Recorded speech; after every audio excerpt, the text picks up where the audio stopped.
Alors, je vous donne 3 exemples qui permettront d'avoir des échanges entre vous, je l'espère. 3 exemples que je connais bien, qu'on va prendre chez les singes.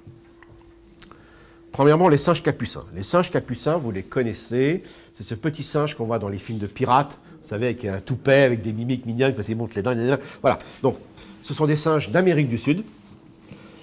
Et dans la nature, ils vivent dans des groupes complexes, donc nombreux, et on les connaît pour utiliser des outils et capables de chasser. Et là, dans les laboratoires, on fait des expériences avec eux, et donc des tâches, on leur demande des tâches assez complexes, avec des puzzles, des tuyaux, enfin des trucs, ça, les psychologues sont très doués pour monter ces choses remarquables. Et là, on s'aperçoit qu'en gros, chaque individu va se débrouiller pour trouver la solution, et que l'individu d'à côté ne va pas chercher à imiter celui qui est là, et va trouver des solutions par lui-même.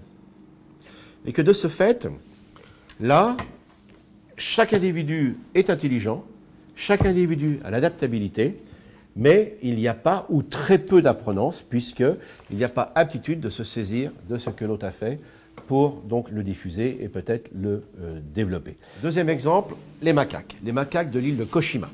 Ces macaques, vous les connaissez aussi, pour les avoir vus en photographie, ce sont ceux que l'on voit photographier l'hiver avec de la neige sur la tête et ils ont les fesses dans une source d'eau chaude. Et donc là, que se passe-t-il?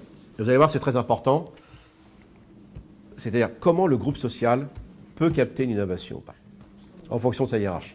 Comme les Japonais aiment beaucoup les singes, donc ils leur donnent de la nourriture l'hiver. Donc on est sur une île, on leur donne des patates douces, et là arrivent les dominants, ils vont chercher leurs patates, et personne ne leur prend leurs patates, parce que justement c'est comme ça qu'on voit qu'ils sont dominants. Maintenant il y a une femelle qu'on a nommée Imo, ça se passe il y a 50 ans, ce qui veut dire patate douce en japonais, elle est dominée. Et quand on est dominé, il faut innover pour survivre. C'est le grand problème des entreprises. Hein. C'est que les grands managers, ils ont la cinquantaine, ils ont le pouvoir, ils n'ont aucun intérêt à ce que les autres les fassent bouger. C'est simple, c'est comme ça, c'est classique. Hein. Et là, donc, que se passe-t-il? Imo prend une patate, mais il y a du sable. Donc elle a l'idée de nettoyer dans l'eau douce, ensuite dans l'eau de mer qui donne un goût salé. De la même façon, on leur donne des grains de blé, donc les dominants se pointent, tac, ils prennent leurs grains, et puis elle fait comme elle peut, elle attrape une poignée, il y a les grains de blé, et il y a du sable, donc elle a l'idée de décanter. Donc Imo est obligée de trouver des réponses pour, évidemment, se nourrir. Donc elle invente. 50 ans plus tard, on observe que sur l'île de Koshima, tous les macaques nettoient leurs patates douces dans l'eau de mer et savent décanter, etc. Donc il y a eu invention. Ensuite, ça s'est diffusé. Donc ce qui donne un avantage à l'espèce, ça s'appelle donc une innovation. Et ensuite, comme ça se transmet de génération en génération, transmission, donc culture. Et aujourd'hui, ils font tout ça. Cependant, ça va prendre plusieurs générations. Et pour quelle raison? C'est qu'effectivement, on est dans un système social très hiérarchique, top-bottom, où le statut social prévaut sur le statut de compétence. Et donc ceux qui sont au-dessus considèrent qu'ils ne peuvent pas apprendre de ceux qui sont en dessous. Et donc ça prendra plusieurs générations pour passer. Donc ça passera donc par les enfants. Et là c'est intéressant, on connaît maintenant ces processus, puisqu'effectivement tous les singes ont ce qu'on appelle ces neurones miroirs. Donc ces neurones qui permettent d'être dans l'empathie, dans l'appréciation de l'autre, et effectivement de capter ces comportements, de les intégrer et ensuite de les diffuser. Sachant qu'effectivement, la hiérarchie joue bien sûr un rôle très important, et ça on n'a pas que chez les singes, c'est-à-dire qu'en gros, si un dominant ou une dominante fait quelque chose, effectivement, il y a beaucoup plus de chances pour que l'ensemble du groupe l'adopte, alors que si c'est un dominé, eh bien, effectivement, il y a beaucoup moins de chances que le groupe aille l'adopter. Maintenant, mon troisième exemple, c'est les chimpanzés. Les chimpanzés, donc, sont l'espèce la plus proche de nous. Et là, ce qui est intéressant, c'est justement de regarder comment fonctionne donc cette capacité d'apprendre et cette capacité de diffuser les choses. Et là, on va voir que c'est une articulation très complexe entre les individus, leurs aptitudes à inventer, et aussi la manière dont le groupe va être, dans sa manière de collaborer, être plus apte à accepter ou pas, donc, une innovation. J'avais donné des noix de coco à des chimpanzés aux zoos d'Arnhem, donc je vais leur chercher des noix de coco qu'ils n'avaient jamais eues. Et là, je voulais voir comment ils allaient faire. Et c'est intéressant parce que, comme ils n'avaient jamais eu de noix de coco, là, on va voir une grande diversité d'approches, dont certaines sont hyper drôles, mais après tout, ils commençaient.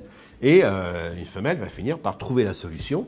Et donc, elle va prendre la noix de coco. Alors, il y en a qui sautaient dessus, d'autres qui s'asseyaient, d'autres qui la faisaient tomber d'un arbre, l'autre qui tapait avec un bâton dessus. Enfin, ça peut sembler idiot, mais attendez, c'est de l'essai-erreur.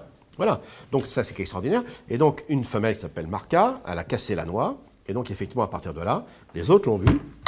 Et tout de suite, le comportement a été, quand j'ai redonné des noix de coco 2 mois plus tard, tout de suite, ils avaient compris. Ou alors, intéressant, les mâles dominants qui sont capables de choper les noix de coco, mais ils sont moins doués pour les outils.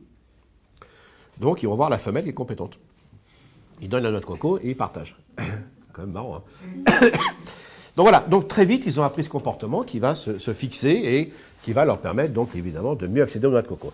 Alors la chasse, c'est plus complexe parce que là, ils viennent de manger, en plus, voilà, ils viennent de manger, et les singes colobes passent. Singes colobes, c'est des singes mangeurs de feuilles, comme les colobes de Brazza, vous savez, ces beaux singes qui sont tout noirs avec une queue en panache blanc. Donc c'est des singes mangeurs de feuilles qu'on appelle les colobes de Brazza. Donc aller chercher un singe colobe pour le dessert dans un arbre, c'est pas aller chercher un Maminova, vu? Et donc là, c'est dangereux. Et là, ils savent qu'il y en a un qui est plus compétent qu'eux. Et donc, même les dominants, hiérarchiquement, par statut, vont se mettre sous le leadership, plus souvent d'un mâle, mais ça peut être une femelle aussi, suivant ses intérêts, qui est le leader par compétence. C'est lui qui est le plus doué pour diriger donc une chasse. Alors, à partir de là, qu'est-ce qui fait culture ou pas? Et vous allez voir comme c'est très sensible. D'abord, ils savent très bien à qui ils ont affaire. Donc, on a des individus qui ont chacun une histoire de vie et chacun des compétences parfaitement identifiées par les autres membres du groupe. Donc, il y a délégation de compétences. Autour de ces exemples capucins, donc macaque et... alors, on peut parler d'autres espèces aussi, si vous voulez, hein, par rapport à ça, et donc chimpanzé. On voit bien qu'il y a des aspects individuels, donc la plasticité individuelle. Il y a aussi, là aussi c'est une question importante, est-ce que le jeune individu aura plus de facilité à avoir de nouvelles expériences en termes d'action, mais aussi sociale, parce que le plus important, c'est le plan social. L'attitude de l'individu est importante, mais c'est comment est la société et comment elle est organisée qui va faire que ça va être capté ou pas.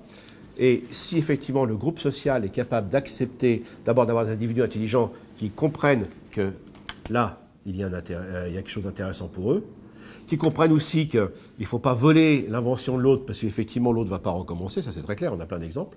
Hein, et qu'à partir de là, ce qui était une petite variation chez un individu ou quelques individus, si ceci se diffuse, ça va donner donc cette fois-ci ce qui était une invention, une innovation, et ça va revenir le socle. Donc ce qui était des causes proximales, c'est-à-dire une solution à un moment donné à un problème nouveau, va devenir effectivement, si ça se diffuse, le socle de l'adaptation de l'espèce à ce moment donné. Donc variation, sélection, qui est les causes proximales sélectionnées vont devenir les causes ultimes. Donc va donner une adaptation, va se diffuser. Mais on voit bien que c'est une mécanique très complexe, hein, entre l'histoire d'une espèce, je le répète, l'ontogénèse, la plasticité cérébrale, le système social, et la façon dont le système social, évidemment, est capable d'articuler les relations entre les individus face à l'invention, entre des notions d'éthique, même on peut dire d'éthique, et de partage.